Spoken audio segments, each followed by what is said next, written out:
Today I'm sharing my February garden planner, but first I wanted to share some really fun information, kind of history facts that I recently found out. I was reading a book and found all of this very interesting.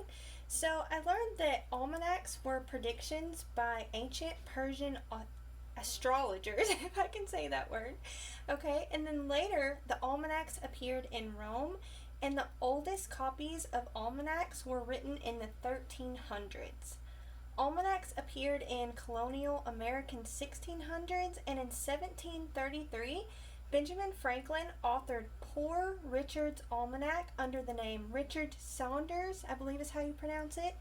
It had astrological predictions, jokes, and verses, and it also included the famous saying, "A penny saved is a penny earned." And early gardeners and farmers relied heavily on their almanacs to tell them when to plant and to harvest, and many still do. So I do the planting by the moon and also the astrological signs, and this is centuries old, but the information is just as valid today as it was hundreds, even thousands of years ago. Planting this way the plants can't completely withstand drought or go without weeding, watering, mulching, and fertilizing, but however, given the same odds, they've advanced even better.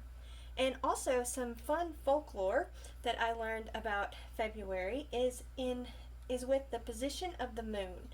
The first 2 weeks of February indicate the weather for the growing season. So and this will tell whether it will be a wet or dry year. If the moon's horns are pointed down, it means it's emptying its waters, and the following spring and summer will be really wet and you won't have drought. Also, there's the folklore of Groundhog's Day, where Punxsutawney Phil is dragged from his hole in Pennsylvania, and if Phil sees his shadow, it will be 6 more weeks of winter. But if it's cloudy and there's no shadow, then spring is at hand. So now we're going to fill out our planner here. If I only had one thing to choose, I would choose to plant by the moon. So we are going to start out the month with a dark moon phase. So this is the time where you plant all your below ground crops, and also it's a good time to harvest them as well. So we are going to be in the dark moon phase all the way until, the 9th, when we have the new moon. And the new moon means that the moon is its darkest. And once it's its darkest, then we move into the light moon phase, and we are doing all our above ground crops. So this is when you do all your planting and harvesting of your above ground plants like tomatoes and peppers and those types of things. So we'll do that all the way, to the 23rd. So the 23rd is the last day, because the 24th will have the full snow moon, and that, I think it's at its fullest at 7:30 in the morning. So that day we will go to below ground crops. And this is the dark moon phase here. Okay.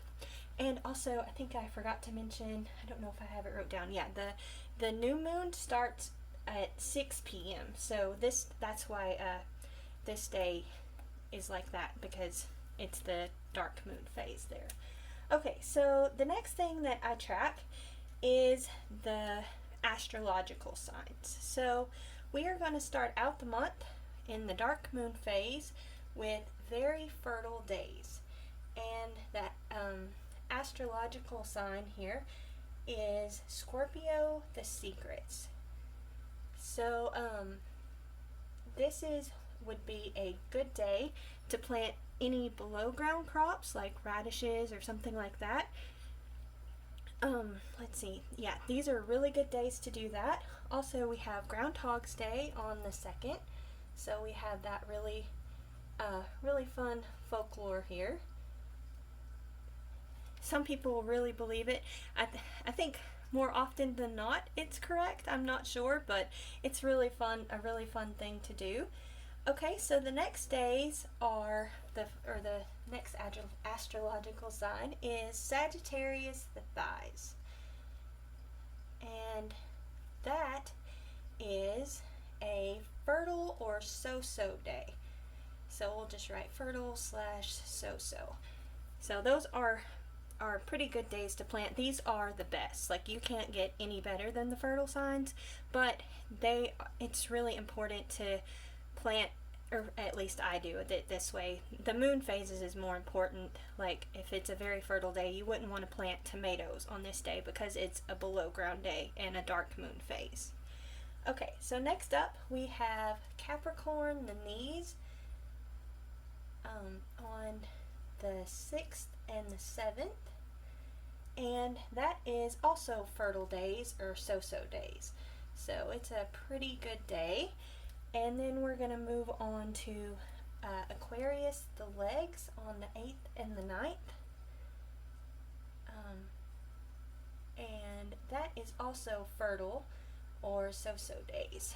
And now that's the last day in the dark moon phase where we do our below ground crops, and we're going to move into the light moon phase where we do our above ground crops. So the 10th and the 11th are Pisces, the feet, and those are very fertile days. Okay, and I'll share later on in the video the types of things I plan on planting and what days I plan on doing that. Okay, so also this is a new kind of sign that we're doing is the Aries, the head, and this one is a no killing day, or I'm sorry, a killing day. So this is like a no planting day is what I was trying to say. You don't want to plant on these days. I have unfortunately planted perennials on these days and they did not do well, so I am a big believer in that. Next up we're going to move to the 14th and 15th. That was not a very straight line. Okay, so we'll do the Taurus, the neck is what that is. And this is a very fertile day. So this is a great day to plant any of your above ground crops like tomatoes, peppers, whatever you need to plant above ground. And then the 16th through the 17th are the bean and pea days. And I really love planting on these days. It's a little too early for me. Some people like to plant their beans and peas before I think it was Washington's birthday I think that falls on the 22nd, so this would be a great time to do that. And that astrological sign is Gemini, the arms, and I think that's so funny because beans and peas tend to have little arms and tendrils that go everywhere. Okay, the next one, the next few days is the 18th through the 20th. And also that works out really good with beans and peas. It's an above ground planting day, so that works out perfect this month. The next up is Cancer, the breast. And let's see, these are also very fertile days. So this is working out great. I know a lot of people like to start a good amount of your starts, like your tomatoes and peppers and things like that this month. So we have a lot of days that are lining up perfectly. Okay, next up, the 21st through the 22nd is Leo, the heart. And this is also a killing day. And also on the killing days, I like to do weeding as much as possible. I really have noticed that the weeds seem to die better if you pull them on the killing days. So I'm a really big believer in the killing days. Okay, next up, the next 2 days are Virgo, the bowels. And let's see, this is flowering days. So if you wanted to plant flowers, you probably would be best to do this on the 23rd, not the 24th, because it changes and goes to a dark moon phase, and that's when we do our below ground crops. And you can't see the flowers if they're below the ground. Okay, so the next 3 days is Libra, the rains. And this is still more flowering days. Okay, And then the last 2 days, including leap year, the leap year day, is Scorpio the Secrets. So we're starting over here. Scorpio the Secrets. And this is a very fertile day. So we're going to begin and end the month with great days to plant below ground crops. Okay, so there are also things called Ember Days, and the verdict's still out for me of whether these are good days to plant or not. A lot of people try and avoid planting on these days, and that is going to be on the 21st. So this is an Ember Day, and also the 23rd and the 24th. So maybe not on planting your flowers on the 24th then. It might be better to wait. So these are Ember Days here. Right there. Okay, so if you want to be safe, it's best to not plant on those days as well. There are also certain days that are good for making changes, like if you're wanting to start a diet or quit smoking, or even if you have babies and you want to wean them, or different things like that. And the best days for that this month are the 4th through the 9th. It's best to do this with the below ground because all the energy is moving out of the body. Okay, also, kind of on the opposite spectrum, things you want to do on the above ground days or the light moon phase days is to do if you have to pour gravel or lay stepping stones or put in fence posts or things like that, you want to do that on the light moon phase. That way they don't sink. Also, this is a good time if you need to do planting, like if you're planting trees or something like that. That way you have plenty of soil. I don't know if you've ever dug a hole and you've ended up with not enough of soil. That was because it was probably on a dark moon phase day. And I know this sounds really crazy. I've tested this and it is actually true. Okay, let's see.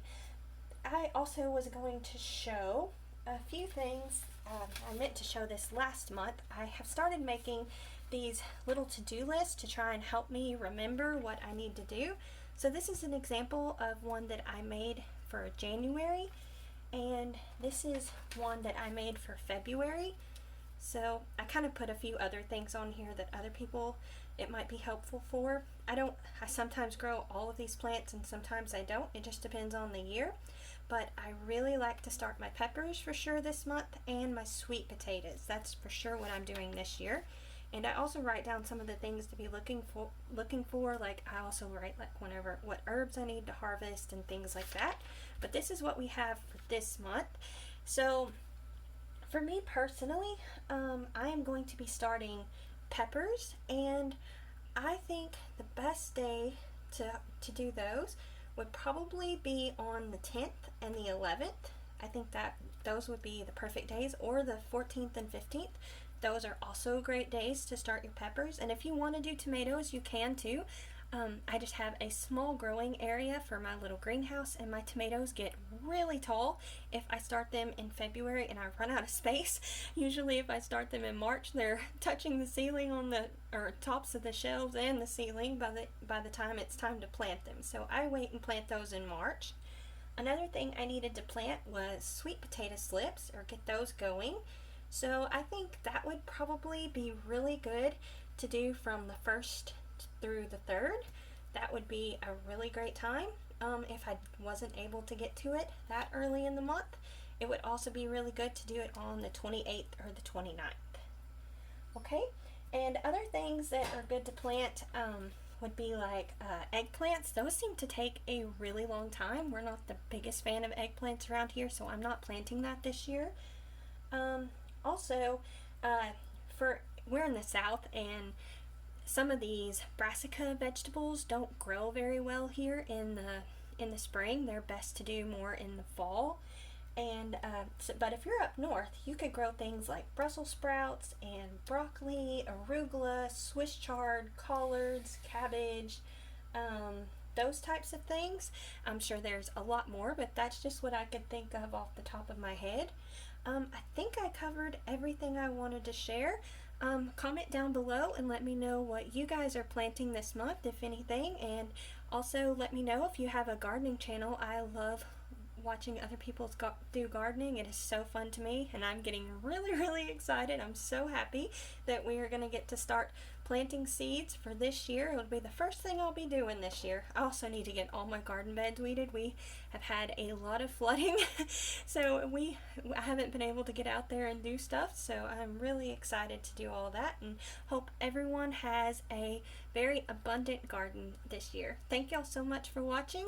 Don't forget to like, comment, and subscribe. Y'all take care, and we'll see you next time. Bye!